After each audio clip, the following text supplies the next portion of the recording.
জানিয়ে দেব সর্বশেষ আপডেট বাংলা সংবাদ। শুরুতেই শিরোনাম। আন্তর্জাতিক কোনো আশ্রয় না পেয়ে উল্টাপাল্টা বক্সে হাসিনা পুত্র জয়, দেশবাসীকে বিভ্রান্ত করার চেষ্টা।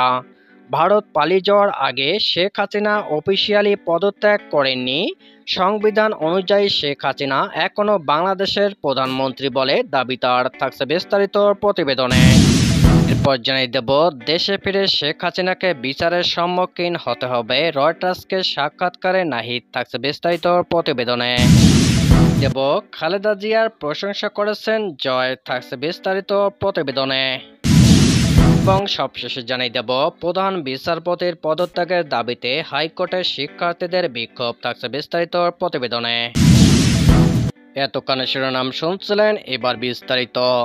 ছাত্র জনতার গণ অভ্যুত্থানের মুখে আওয়ামী লীগ সভাপতি শেখ হাসিনার প্রধানমন্ত্রীর পদ থেকে পদত্যাগ করে দেশ ছাড়ার 5 দিনের মাথায় তার সন্তান সজীব ওয়াজেদ জয় বলেছেন, শেখ হাসিনা আনুষ্ঠানিকভাবে প্রধানমন্ত্রীর পদ থেকে পদত্যাগই করেননি, সে সময়টুকু পাননি তিনি।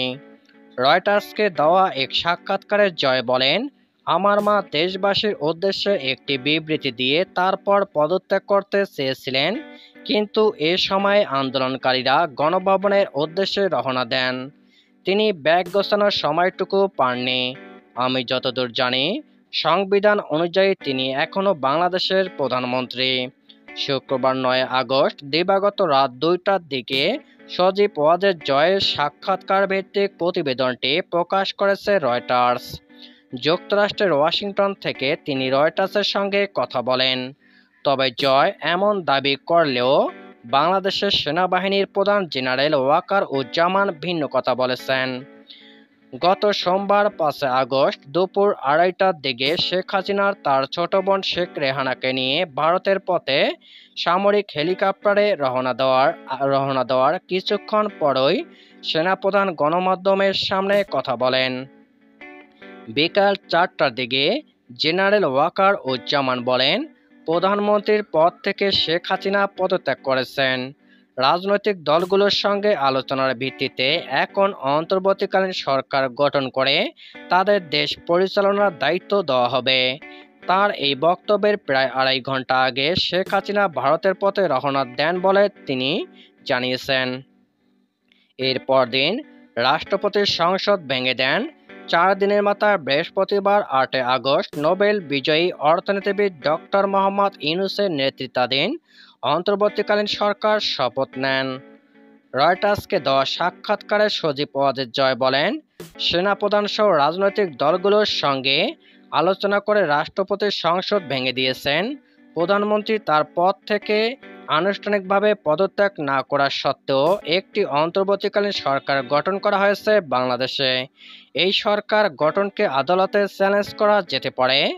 চলমান অবস্থায় আগামী নির্বাচনে আওয়ামী লীগ অংশ নেবে বলেও আশাবাদ জানান জয়। বলেন, আগামী 3 মাসের মধ্যে অবশ্য নির্বাচন হতে হবে। আমি আশাবাদী ওই নির্বাচনে অংশ নিয়ে আওয়ামী লীগ ক্ষমতায় আসবে, তা না হলেও আমরা বিরোধী দলে থাকব। যেটাই হোক তাতেই আমরা সন্তুষ্ট। সাবেক প্রধানমন্ত্রী শেখ হাসিনাকে গ্রেপ্তার করে বিচারের সম্মুখীন করা উচিত বলে মন্তব্য করেছেন অন্তর্বর্তী সরকারের উপদেষ্টা হিসেবে দায়িত্বপ্রাপ্ত ও বৈষম্য বিরোধী ছাত্র আন্দোলনের নেতা নাহিদ ইসলাম। শুক্রবার 9 আগস্ট রয়টার্সকে দেওয়া এক সাক্ষাৎকারে এমন মন্তব্য করেছেন তিনি। কোটা সংস্কার আন্দোলন ও পরবর্তীতে আওয়ামী লীগ সরকার বিরোধী গণ অভ্যুত্থানের নেতৃত্ব দেওয়া এই ছাত্র সমন্বয়ক বলেন, শিক্ষার্থীদের আন্দোলনের সময় হাসিনার নির্দেশে পরিকল্পিতভাবে অনেক নিরীহ মানুষকে হত্যা করা হয়েছে। এসব হত্যাকাণ্ডের জন্য শেখ হাসিনার শাস্তি পেতে হবে। সরকারি চাকরিতে মুক্তিযোদ্ধা কোটা বাতিল ও কোটা পদ্ধতি সংস্কারের দাবিতে গেল জুলাই আন্দোলনে নামেন বিভিন্ন বিশ্ববিদ্যালয় ও কলেজের সাধারণ শিক্ষার্থীরা। পারসন খালেদা জিয়ারও প্রশংসা করেন সজীব ওয়াজেদ জয়। খালেদা জিয়া তার বক্তব্যে সব ধরনের শত্রুতা বা প্রতিশোধ পরায়ণতা ভুলে যাওয়ার যে আহ্বান জানিয়েছেন সেটির প্রশংসা করেছেন তিনি। জয় বলেন, খালেদা জিয়া তার বক্তব্যে বলেছেন, যা হওয়ার হয়ে গেছে, সেগুলো মনে রাখার প্রয়োজন নেই। তার এমন বক্তব্যে আমি খুশি। আমরা অতীত বলে যাই। আমরা রাজনৈতিক প্রতিহিংসা চরিতার্থ না করি। আমাদের সবাইকে একসঙ্গে কাজ করতে হবে, সেটি ঐকমত্যে সরকার হোক বা না হোক। গণতান্ত্রিক লড়াইয়ের জন্য বিএনপির সঙ্গে কাজ করতে ইচ্ছুক জানিয়ে আওয়ামী লীগ সরকারের প্রধানমন্ত্রীর উপদেষ্টা পদে থাকা জয় বলেন, বাংলাদেশ একটি গণতান্ত্রিক নির্বাচন আয়োজন ও গণতন্ত্র পুনরুদ্ধারে আমরা বিএনপির সঙ্গে কাজ করতে চাই। আমরা তাদের সঙ্গে কাজ করতে চাই এটি নিশ্চিত করার জন্য যে বাংলাদেশে শান্তিপূর্ণ গণতান্ত্রিক পরিবেশ থাকবে, সেখানে অবাধ ও সুষ্ঠু নির্বাচন হবে। জয় বলেন, রাজনীতি ও আলোচনা অত্যন্ত গুরুত্বপূর্ণ বিষয় বলে আমি মনে করি। আমরা নানা ইস্যুতে তর্ক করতে পারি। আমরা কোনো বিষয়ে একমত নাও হতে পারি, তবে ভিন্নমত পোষণে অধিকারের প্রতি আমরা একমত থাকতে হবে। আর আমরা সব সময় আপোষ করার। প্রধান বিচারপতি ওবায়দুল হাসানের পদত্যাগের দাবিতে হাইকোর্টে বিক্ষোভ করেছেন বৈষম্যবিরোধী ছাত্র আন্দোলনের শিক্ষার্থীরা। শনিবার 10 আগস্ট সকাল 10:30টার পর হাইকোর্টের ভেতরে ঢুকে পড়েন তারা। এ সময় শিক্ষার্থীদের বিভিন্ন স্লোগান দিতে দেখা যায়। এর আগে হাইকোর্ট ঘেরাও কর্মসূচি দেয় বৈষম্যবিরোধী ছাত্র আন্দোলন। সকালে বৈষম্যবিরোধী ছাত্র আন্দোলনের প্ল্যাটফর্ম থেকে এক বার্তায় এই আহ্বান জানানো হয়। এতে বলা হয়, সবাই দ্রুত 10টার মধ্যে কার্জন হলের গেটে আসুন, হাইকোর্ট ঘেরাও করা হবে। ফ্যাসিবাদের মদতপুষ্ট ও নানা অপকর্মে জড়িত সুপ্রিম কোর্টের প্রধান বিচারপতি সরকারের সঙ্গে কোনো প্রকার আলোচনা না করে ফুল কোর্ট মিটিং ডেকেছেন।